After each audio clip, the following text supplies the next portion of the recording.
Salut tout le monde, c'est Mathieu, j'espère que vous allez bien. On se retrouve aujourd'hui pour une nouvelle vidéo. On continue les vidéos sur la Coupe du Monde de rugby car demain débutera la deuxième journée de phase de groupe de cette compétition. Et on va donc en profiter pour pronostiquer toutes les rencontres de cette deuxième journée de phase de poule. On commence donc avec le match de demain entre l'équipe de France et l'Uruguay, match à 21h entre nos bleus qui sont largement favoris bien évidemment face à l'Uruguay qui fait son entrée en lice dans la compétition parce que vous le savez c'est des poules impaires, donc il y a toujours une équipe qui ne joue pas. C'était l'Uruguay qui n'avait pas joué lors de la première journée. Ils sont donc très frais, ils sont à 100% pour ce match et ils partent très largement outsiders de cette rencontre, hein. Bien évidemment on est largement favoris, on fait même tourner énormément au niveau de la composition. Seuls 3 joueurs je crois sont titulaires par rapport à la rencontre contre la Nouvelle-Zélande, avec Cameron Wauki, avec également Melvin Jaminet et le dernier c'est Gabin Villiers aussi. Donc c'est les seuls 3 joueurs qui sont reconduits par Fabien Galtier pour ce match, ou sinon vous la voyez la compo, hein, avec beaucoup de changements. Arthur Vincent par exemple qui est titulaire, Louis Biel-Biarré aussi, très intéressant là de voir ce très jeune joueur qui a 20 ans je crois jouer en Coupe du Monde, c'est vraiment super. Donc j'ai hâte de voir cette équipe remaniée pour demain, avec Jean-Baptiste Gros aussi, Anthony Gelon, le retour d'Anthony Gelon après sa grosse blessure au genou, il revient en plus avec le brassard de capitaine, donc c'est une superbe nouvelle. Donc voilà, on est très largement favori, on le voit aussi au niveau des cotes, hein. Voilà, on est très largement favori, c'est à domicile, normalement ça ne devrait pas poser de soucis face à l'Uruguay. Attention quand même, on sait voilà c'est un pays d'Amérique du Sud, on a vu les Chiliens par exemple qui se sont très bien battus contre les Japonais, ils peuvent nous poser quelques soucis, mais je pense pas qu'ils peuvent nous battre. Donc je vois quand même une large victoire de nos bleus, on espère aussi avec le bonus offensif. On continue avec le match de vendredi soir, cette fois-ci également très déséquilibré sur le papier avec ce Nouvelle-Zélande-Namibie. Match très déséquilibré bien sûr, la Namibie qui sort d'une très grosse défaite contre l'Italie, la Nouvelle-Zélande qui doit absolument l'emporter après sa défaite contre la France. Ça ne devrait pas poser de soucis normalement pour les Néo-Zélandais qui devraient je pense aussi faire tourner, on le voit là, Sam Cane qui ne devrait toujours pas jouer contre la Namibie également. Donc ça va gagner tranquillement, je pense, pour les Néo-Zélandais, même s'ils n'ont pas fait une grosse rencontre contre les Bleus. Ça ne devrait pas avoir trop de problèmes à gagner contre la Namibie. Voilà. Pour le moment, bien sûr, dans ces 2 premiers matchs, je ne vois pas de surprise. Ensuite, le match entre les Samoa et le Chili, match très compliqué à pronostiquer sur le papier, hein. Réellement, l'entrée également en liste des Samoa. Voilà, une belle petite équipe, hein, les Samoa. Faut faire attention à cette formation là, je dis pas qu'elle peut se qualifier en quart, mais il faut faire gaffe. Et ils rencontrent une équipe chilienne qui a fait un bon match contre les Japonais, vraiment. Ça aurait mérité mieux, peut-être pas mérité de gagner, mais le score est un peu large, hein, 42-12 je crois. Vraiment ils ont fait un bon match les Chiliens. Ça peut être une très belle rencontre ce match là, samedi 15h sur le papier, ça fait pas rêver, hein, Samoa-Chili. Ça peut être un bon match, je vois vraiment un match très ouvert, mais je vois quand même une victoire des Samoa à la fin parce que ils ont fait de bons matchs de préparation. Je sais pas si on peut aller les voir. Ils ont gagné contre le Japon par exemple en test match. Ils ont battu ils se sont fait battre mais de peu face aux Fidji. Ils se sont fait battre également de très peu face à l'Irlande. Et ils ont gagné contre les Tonga, donc c'est vraiment une très bonne formation les Samoa, hein. Vraiment vous le voyez là, petite défaite contre les Irlandais juste avant cette compétition, donc ils ont fait de bons test matchs. Donc attention vraiment à cette formation des Samoa, je les vois quand même gagner face au Chili, mais dans un bon match. Je pense vraiment qu'on peut voir un très joli match. Ensuite, le samedi à 17h45, Pays de Galles, Portugal. Pas de soucis normalement pour les Gallois, hein, qui sortent d'une victoire à l'arraché un petit peu contre les Fidjiens. On va pas dire démérité, mais voilà, ils ont un petit peu eu de la chance quand même de s'en sortir contre les Fidjiens. Un bon match lors de la première journée, rencontre des Portugais qui sont plus forts au foot qu'au rugby normalement, et qui sont quand même sur le papier une des équipes les plus faibles de la compétition. Donc moi je vois pas de surprise, même au niveau des codes je pense qu'il n'y a pas de surprise. Ouais, vous le voyez, hein, absolument pas de surprise. Les Gallois qui sont très largement favoris sur ce match là, donc je vois une victoire très large des Gallois.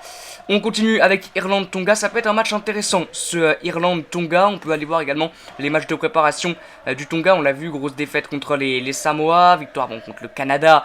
C'est pas non plus incroyable vu l'adversité. Défaite contre les Fidji, contre le Japon. Bon, c'est une belle petite formation, hein. Les Tonga ça joue bien en rugby, mais c'est beaucoup trop faible pour pouvoir gêner l'Irlande. énorme favori pour la compétition. Ça va faire aussi un petit peu tourner. Je sais pas si on va avoir du Gibson Park, je sais pas si on va avoir du Jonathan Sexton. En tout cas, ça va faire vraiment tourner au niveau des cotes. Ouais, c'est surtout des points d'écart, vous voyez, avec 35,5 d'écart. Bon, ça peut être. Oui, je pense qu'on aura. Oui, je pense que oui, on peut aller là-dessus. Vraiment. Je pense qu'ils peuvent mettre la même humiliation qu'ils ont mis à la Roumanie, les Irlandais face au Tonga. Donc je vois aussi une très très large victoire des coéquipiers de Jonathan Sexton. Ensuite, le dimanche, le premier match du dimanche, 15h, Afrique du Sud, Roumanie. Pareil, je vois pas de surprise, hein, les Sud-Africains, pardon, vont s'imposer très tranquillement contre la Roumanie. Ça va également faire tourner du côté de l'Afrique du Sud. Il y aura encore un match, je crois. Et ensuite, ce sera le choc contre l'Irlande qu'on a vraiment tous hâte de voir. Il y a eu vraiment une rencontre maîtrisée contre les Écossais. Vraiment, c'est l'une des équipes les plus physiques de la compétition. Individuellement, c'est peut-être l'une des meilleures équipes de la Coupe du Monde.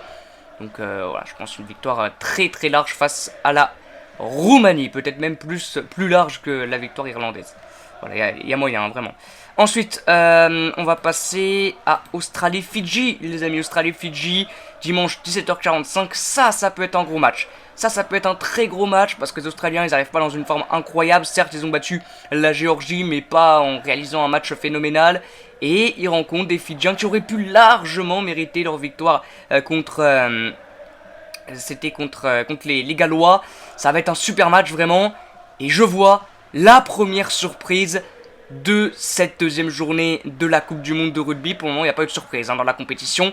Et je pense qu'elle peut être là. Je pense qu'elle peut être sur ce dimanche à 7h45. Je vois une victoire fidjienne face à l'Australie. Parce que les Fidji, j'ai adoré leur match contre les Gallois. C'est vrai qu'on parle d'arbitrage, bien sûr, hein, un petit peu polémique. Mais quel match des Fidjiens face à une équipe australienne pas en confiance, hein, sous Eddie Jones.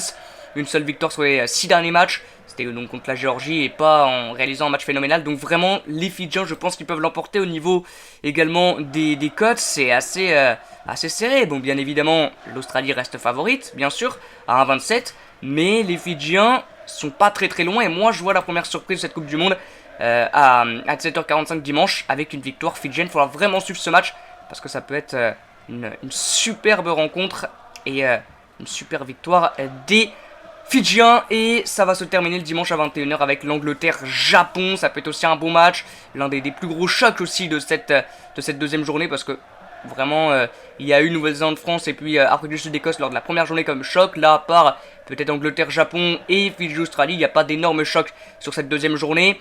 Ça peut être un match très serré. L'Angleterre s'est rassurée avec cette victoire contre l'Argentine en plus à 14-15. Après, ils ont marqué aucun essai. Hein. C'est George Ford qui a inscrit tous les points de son équipe avec 3 drops et puis des pénalités transformées. Donc, vraiment, je ne vois pas comment le Japon pourrait quand même battre cette équipe anglaise. Alors, le Japon, on sait, c'est une très belle équipe. On voit au niveau des derniers résultats. Il y a eu cette victoire contre le Chili, bien évidemment. Il y a eu cette victoire contre le Tonga. Lourde défaite quand même contre le Fidji, contre les Italiens. Ouais, non. Les Japonais n'arrivent pas dans une confiance folle, hein, de toute manière, dans cette compétition. Donc je vois quand même une victoire anglaise. Voilà, les amis, au niveau des codes, je pense que ouais, les Anglais partiront largement favoris. Voilà, les amis, donc pour les pronostics, je vous rappelle, je vois une victoire de la France, de la Nouvelle-Zélande, des Samoa, des Gallois, des Irlandais, des Sud-Africains, des Fidjiens sur ce match-là, et des Anglais. Donc à part Fidji-Australie, où je vois une victoire fidjienne, ou sinon, normalement la hiérarchie devrait être respectée sur tous les matchs.